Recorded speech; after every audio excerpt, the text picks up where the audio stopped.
idea of Rajya vision and analytical perspective.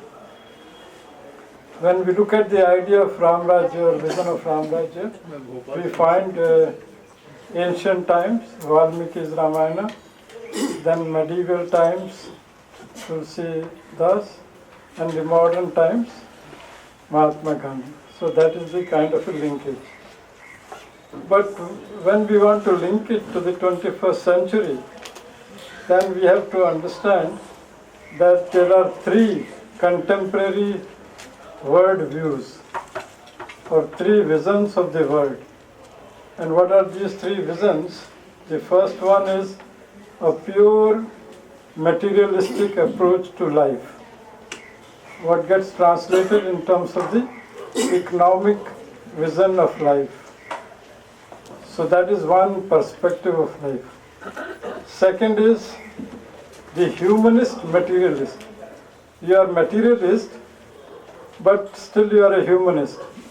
So like a scientist is dealing with the matter, but the same scientist, when he wants to start interacting with the other friends and the society, then he develops to another level, and that is the humanistic level or humanism level. So that is the second worldview. Third one is what we call the transcendental worldview. That is the spiritual perspective of life. So these are the three worldviews which are influencing all of us in one form or the other. And all the nations and the whole world, we as individuals, we as family, society, nation, and the world. Now, how these worldviews are reflected in day-to-day perspective. So the economistic worldview is driven by what we call the profit, competition, and self-interest, PCS model of thinking.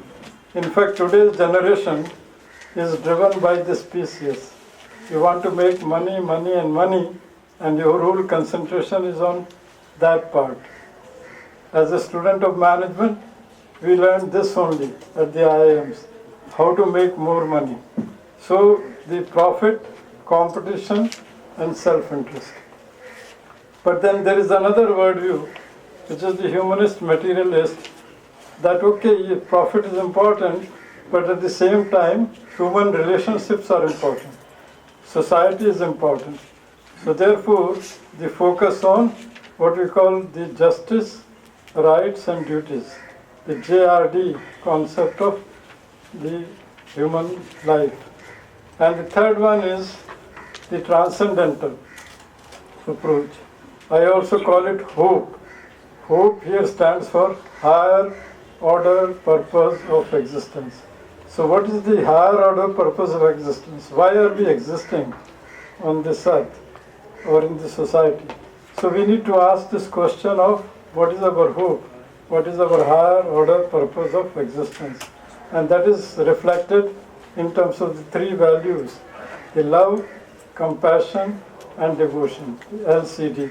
So when we look at the human society, these three triads or nine values constitute our vision for the whole world.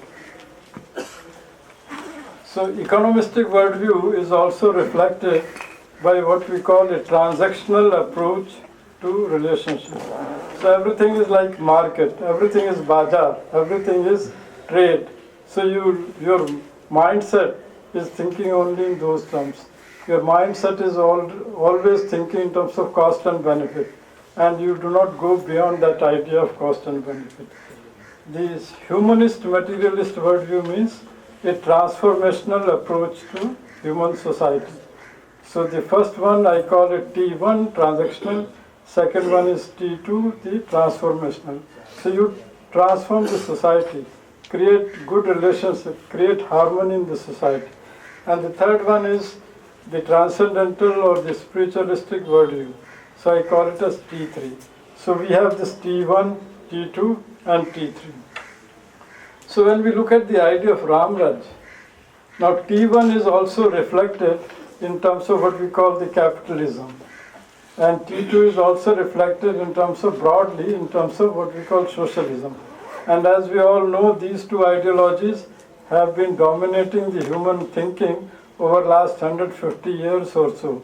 And in this binary model of thinking has captivated us, all our intellectuals, all our thinkers only talk in terms of these two. But then there is a third approach, which is the spirituality approach. Now the world is realizing that and is slowly moving in that direction. So Ramraj is essentially a balancing or an integration of these three philosophies. The elements of capitalism, elements of socialism, and the elements of spirituality. And that is what you combine them together, then you arrive at the idea of Ramraj.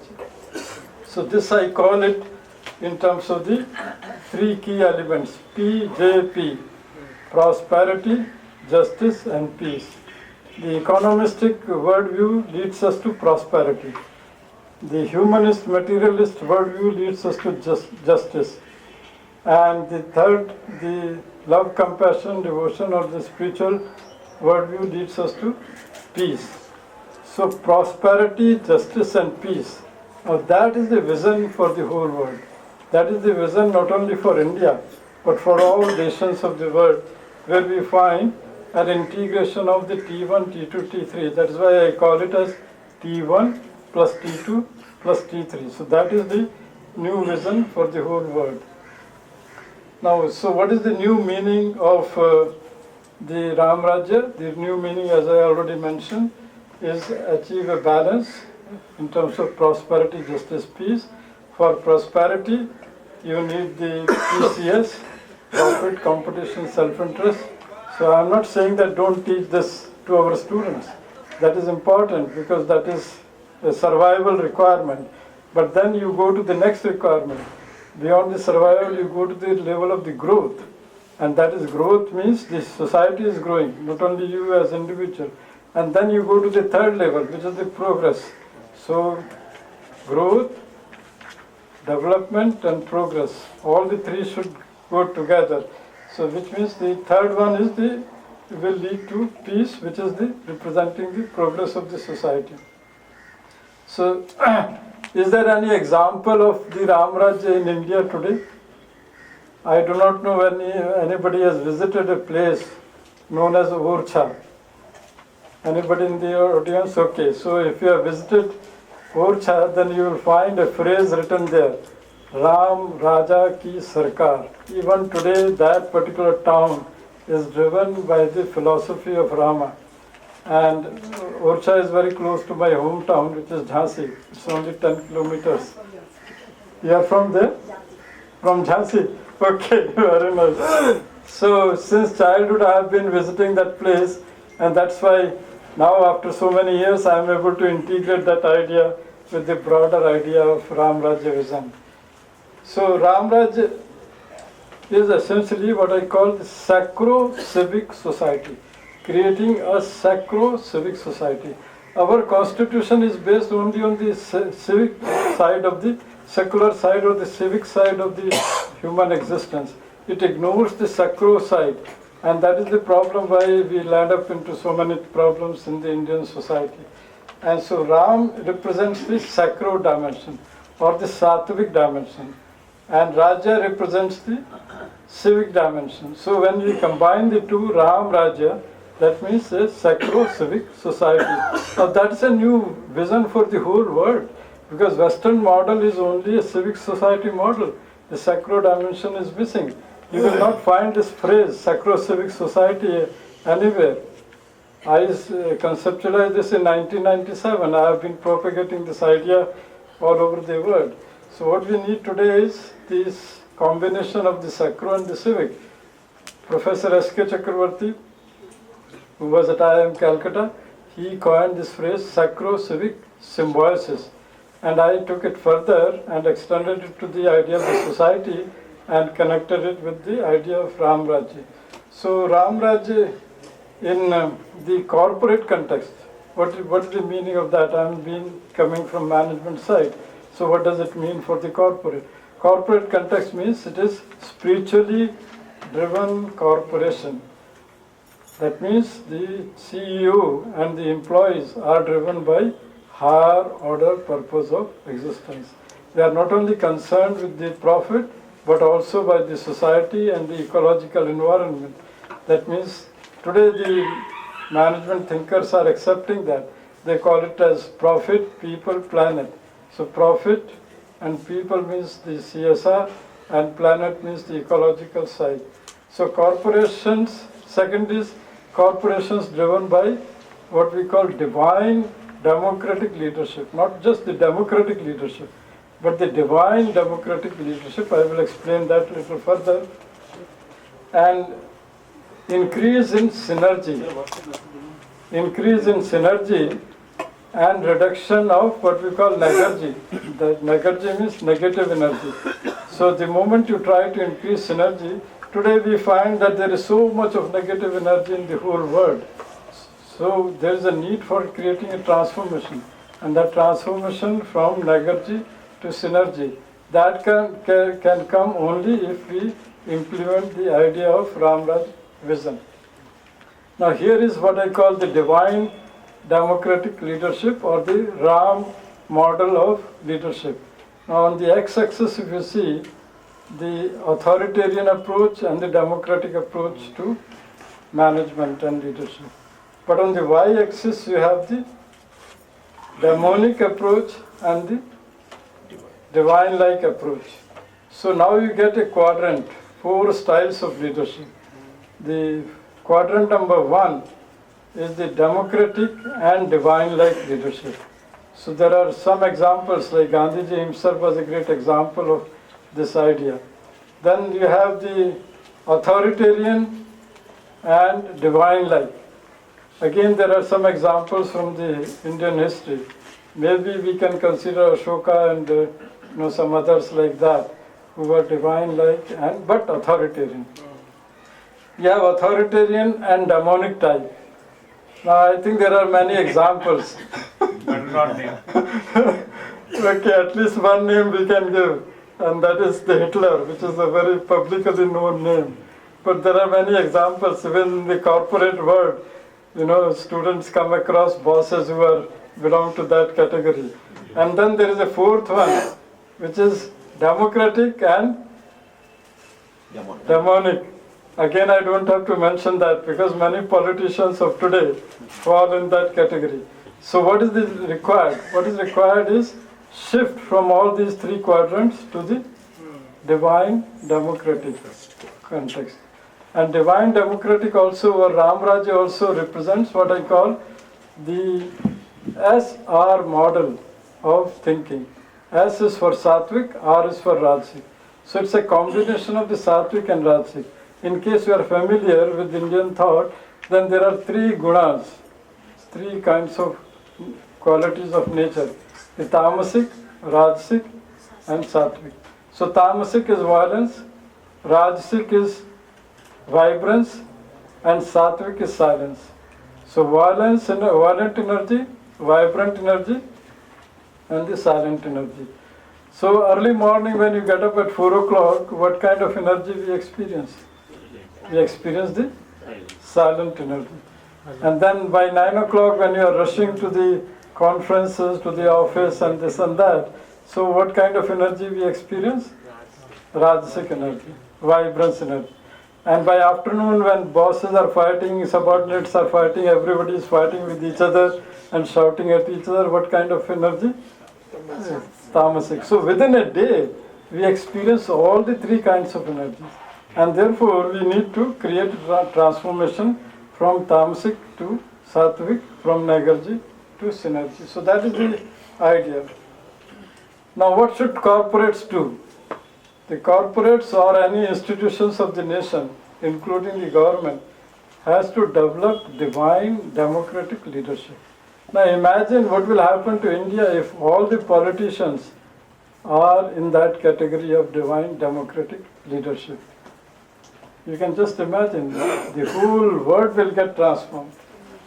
And therefore what we need is what I call the Human Quality Development, the HQD program. Today we focus so much on HRD, which is only skill oriented, but the human qualities are forgotten.